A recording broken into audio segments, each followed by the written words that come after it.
وآخر دعواهم أن الحمد لله رب العالمين۔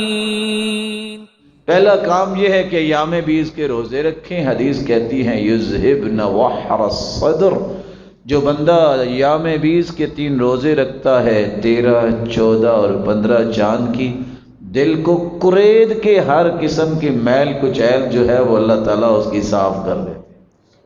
دوسرا طریقہ دل کو صاف کرنے کا یہ ہے کہ انسان صدقہ کرے۔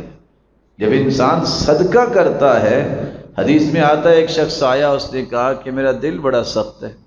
آپ نے فرمایا اطعم المسکین وامسح رأس الیتیم، آپ مسکینوں کو کھانا کھلایا کرو اور یتیموں کی کفالت کیا کرو۔ یہ تم کام کر لو گے تمہارا دل اللہ خوبصورت بنا دے۔ اور تیسرا کام، اپنے آپ کو اللہ کے حوالے کر دیں۔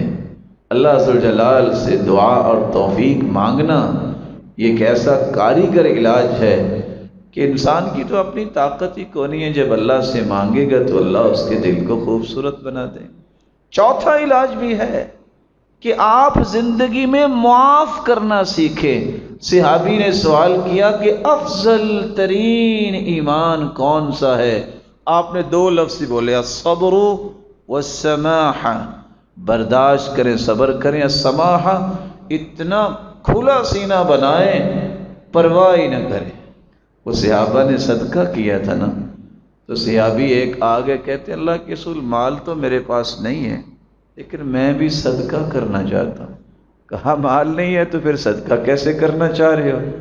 کہا انی اتصدق بعرضی علی من نالنی وشتمنی، میں آج اپنی عزت کا صدقہ کرتا ہوں، جو بھی مجھے گالی دے، میرے بارے میں کوئی بات کرے، میں نے اسے معاف کر دی۔ اللہ کے رسول نے فرمایا کتنا پیارا صدقہ ہے۔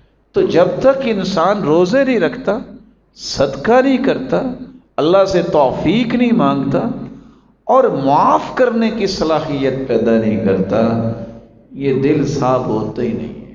یہ جو معمولی ذرات رہ جاتے ہیں یہ پھر انسان کو تنگ کرتے ہیں۔ آپ کے علم میں ہے آج جتنی مینول چیزیں ہیں وہ تو فوری ٹھیک ہو جاتی ہیں، اور جتنی آٹومیٹک چیزیں ہوتی ہیں معمولی ہی سا اس میں کوئی مسئلہ بنا نہیں، پوری کی پوری گاڑی کھڑی اور کھڑی ہے۔ دل کا معاملہ اس سے بھی حساس ہے۔ اس کی ایکوریسی جو ہے جب تک یہ صاف نہیں ہوتا بالکل، اس کی روشنی دور تک جاتی ہی نہیں ہے۔